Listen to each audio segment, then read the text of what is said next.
आपने आर्टिकल में कहा कि ये जो न्यूक्लियर सबमरीन इंडिया के पास आई है, इससे इंडिया की जो न्यूक्लियर ट्राइड है वो कंप्लीट हो गया, and that is one of the feature of being a great power status.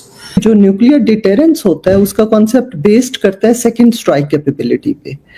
Second strike capability ये होती है कि आप इस पोजीशन में हो कि अगर आपको कोई न्यूक्लियर अटैक करे तो आप उस न्यूक्लियर अटैक को एब्जॉर्ब कर सके और फिर उसको रिटेलिएट कर सके। भारत के DRDO ने कहा, भारत के पास वह तैयारी है कि अगर पाकिस्तान ने परमाणु मिसाइल छोड़ा भी तो पाकिस्तान का परमाणु मिसाइल पाकिस्तान के अंदर ही ब्लास्ट होगा। अब जितने भी आप P5 देख लें जो permanent members and United nation security council के, उन सब के पास ये न्यूक्लियर ट्राइड है और इंडिया इसको एक ग्रेट पावर सिंबल भी समझता है।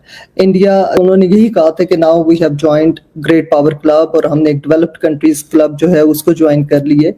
इसरो, जिसे दुनिया एक स्पेस एजेंसी के रूप में जानती थी, अब एक साइलेंट वॉरियर बन चुका है।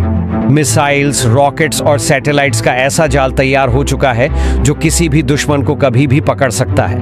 और सबसे खास बात, ये पूरा सिस्टम जमीन से नहीं, आसमान से ऑपरेट होता है। आज इंडिया छुप कर नहीं, खुले आसमान के नीचे दिखाकर दुश्मन का चेहरा साफ कर रहा है, जो आंखों से नहीं सैटेलाइट्स से देख रहा है। अब दुश्मन को हराने के लिए जरूरी नहीं कि सैनिक भेजे जाएं। अब एक बटन दबेगा और सैटेलाइट की नजर से सब कुछ साफ हो जाएगा। दोस्तों नमस्कार। दोस्तों, पाकिस्तान से आज तक कभी एक साइकिल तक नहीं बनी। न्यूक्लियर बम कहाँ से बना दिया उसने? पाकिस्तान के पास कोई न्यूक्लियर बम नहीं है दोस्तों। वो जो बॉम्ब्स हैं वो सारे के सारे अमेरिका के हैं। ये बात अब खुल भी चुकी है, सामने भी आ चुकी है, और मोदी जी ने साफ बोल दिया है कि अब न्यूक्लियर बम की धमकी नहीं चलेगी, क्योंकि आए दिन जिसको देखो उठ के वहाँ पर धमकियाँ देता रहता था दोस्तों। लेकिन भारत के लिए बहुत बड़ी बात है कि भारत ने अब हमको, भारत को बचाने के लिए मोदी जी ने ऐसे ऐसे काम कर दिए हैं कि अब कोई न्यूक्लियर अटैक नहीं हमारे पर करेगा तो हमारे को फर्क नहीं पड़ेगा, हम मैक्सिमम उसको वहीं रोक देंगे। ये भारत की इसरो, DRDO, भारत के वैज्ञानिकों का कमाल है जिन्होंने ये काम करके दिखा दिया है। और पाकिस्तान जो धमकियां देता था, अब उसकी वो धमकियां बिल्कुल ही ख़त्म हो गई हैं, वो कुछ भी नहीं कर सकता दोस्तों। भारत ने अब ज़मीन से, हवा से, पानी से और स्पेस से, हर जगह से अपने आप को इतना मजबूत कर लिया है कि पाकिस्तान तो क्या दोस्तों, चीन भी अब आँख उठा कर नहीं देख सकता। और यही सबसे बड़ी ताकत है आज भारत की। भारत को मैंने कई बार भी बोला दोस्तों, विश्व गुरु बनने से कोई नहीं रोक सकता। भारत को दबाया इसलिए जा रहा था ताकि हिंदू जाग ना जाए, और हिंदू जाग गए हैं, अब रुकेंगे नहीं। अब दुनिया हमारे पास आएगी, आ भी रही है। अभी देख ही लिया आपने, ताज़ा उदाहरण ब्रिटेन का है। आगे आगे देखिए क्या क्या होने वाला है। डॉक्टर साहब, अब आपने एक आर्टिकल लिखा, that was about India's nuclear submarine. तो इसके ऊपर मैं जानना चाह रहा था कि सबसे पहले तो आपने आर्टिकल में कहा कि ये जो न्यूक्लियर सबमरीन इंडिया के पास आई है, इससे इंडिया की जो न्यूक्लियर ट्राइड है वो कंप्लीट हो गया, and that is one of the feature of being a great power status. आप क्या समझती हैं कि न्यूक्लियर ट्राइड कंप्लीट करना इंडिया के लिए क्यों जरूरी था? इंडिया ने जैसे आपको पता है कि एक न्यूक्लियराइजेशन का आगाज किया साउथ एशिया में। जब इंडिया ने न्यूक्लियर टेस्ट किया, पाकिस्तान में भी उसको फॉलो किया। उसके बाद जब आप न्यूक्लियर कैपेबिलिटी ले लेते हैं तो उसके बाद जो आपका ऑब्जेक्टिव होता है वो एक ट्राइड, न्यूक्लियर ट्राइड हासिल करना होता है कि आपकी आर्मी के पास न्यूक्लियर वेपन्स हो, आपकी एयरफोर्स के पास न्यूक्लियर वेपन्स हो, और आपकी सबमरीन्स हों जो न्यूक्लियर वेपन्स को लॉन्च कर सकें। अब ये बहुत इंपॉर्टेंट होता है क्योंकि जो न्यूक्लियर डिटेरेंस होता है उसका कॉन्सेप्ट बेस्ड करता है सेकंड स्ट्राइक कैपेबिलिटी पे।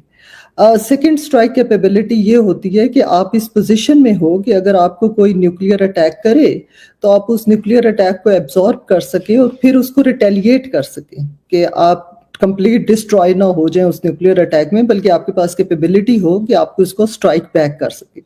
सो ये सेकंड स्ट्राइक कैपेबिलिटी जो होती है ये बहुत इंपॉर्टेंट होती है एक डिटेरेंस को, एक जंग को रोकने के लिए, क्योंकि फिर दोनों स्टेट्स के पास कोई इंसेंटिव नहीं होता जंग शुरू करने के बाद, अगर आपको, क्योंकि ये बेस्ड करते हैं म्यूचुअल अश्योर्ड डिस्ट्रक्शन पे, कि ना सिर्फ आप अपने एनिमी को मारेंगे, आप खुद भी मर जाएंगे। सो म्यूचुअल अश्योर्ड डिस्ट्रक्शन पे ये बेस्ड होता है। तो जो सबमेरीन्स होती है सी बेस्ड होता है, आपकी जो लेग होती है इस न्यूक्लियर ट्राइड की वो बहुत इंपॉर्टेंट होती है, क्योंकि nuclear submarine is somewhere in water, और अगर आपका लैंड अंडर अटैक है तो न्यूक्लियर सबमेरीन क्या करती है, रिटेलिएट कर सकती है, जो आपको एक अच्छी सेकंड स्ट्राइक कैपेबिलिटी देती है। अब जितने भी आप P5 देख लें जो परमानेंट मेंबर्स हैं यूनाइटेड नेशन सिक्योरिटी काउंसिल के, उन सबके पास ये न्यूक्लियर ट्राइड है, और जो भी आप न्यूक्लियर कैपेबिलिटी लेते हैं अल्टीमेट ऑब्जेक्टिव यही होता है कि आप न्यूक्लियर ट्राइड की तरफ जाएं, और इसी वजह से इंडिया का भी यही मकसद रहा है कि आगे आप न्यूक्लियर ट्राइड लें और सेकंड स्ट्राइक कैपेबिलिटी को लें, और इंडिया इसको एक ग्रेट पावर सिंबल भी समझता है। इंडिया, जैसे इंडियन लीडर्स जो हैं, जब उनकी फर्स्ट न्यूक्लियर सबमरीन लॉन्च हुई थी 2016 में, तो उन्होंने यही कहा था कि now we have joined great power club, और हमने एक डेवलप्ड कंट्रीज क्लब जो है उसको ज्वाइन कर लिए, कि एक सिंबल समझा जाता है उस चीज का। इसके अलावा इंडिया जो है वो एक naval base, strategic naval base भी बना रहा है बे ऑफ बंगाल में, जिधर जो है 12 of these fleets can be housed, जो कि एक टनल्स में हो और प्रोटेक्टेड हो अगेंस्ट एनी अटैक। सो ये इंडिया का प्लान है, इंडिया की ये जो है 4 न्यूक्लियर पावर्ड सबमरीन, और इसको ना सिर्फ वो कहते हैं कि ये हमें एक न्यूक्लियर ट्राइड देगा, डिटेरेंस देगा against China and Pakistan, but also ये हमारे एक ग्रेट पावर स्टेटस के लिए भी जरूरी है। आपने पाकिस्तान के परमाणु मिसाइल की धमकियों को न जाने कितनी बार सुना होगा, लेकिन अगर मान लीजिए कि सच में पाकिस्तान ने परमाणु मिसाइल छोड़ दी, तो ऐसी स्थिति में भारत क्या करेगा? भारत के DRDO ने कहा, भारत के पास वह तैयारी है कि अगर पाकिस्तान ने परमाणु मिसाइल छोड़ा भी तो पाकिस्तान का परमाणु मिसाइल पाकिस्तान के अंदर ही ब्लास्ट होगा। वैसे तो परमाणु हथियार भारत के पास भी है, जो कि 10 मिनट में पाकिस्तान को नक्शे से मिटा सकता है, लेकिन भारत परमाणु हमले की धमकी नहीं देता।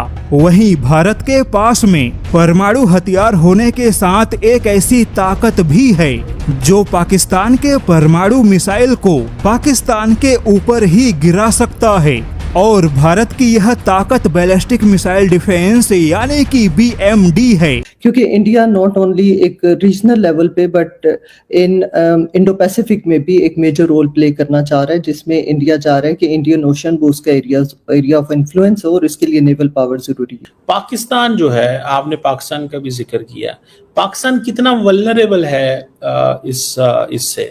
पाकिस्तान इज वल्नरेबल, और पाकिस्तान के पास अब कोई ऑप्शन नहीं है but to follow this suit और डेवलप करे वो सी बेस्ड डिटेरेंस को, लेकिन पाकिस्तान स्टिल उस कैपेबिलिटी को हासिल करना चाह रहा है। सो इट्स ये वर्स्ट केस सिनेरियो होता है कि जब आप पे न्यूक्लियर अटैक हो रहा है, जब आपके न्यूक्लियर अटैक फर्स्ट अटैक हो रहा है, तो आपने ना सिर्फ उसको एब्जॉर्ब करना है बल्कि आपने उसको रिटेलिएट भी करना है।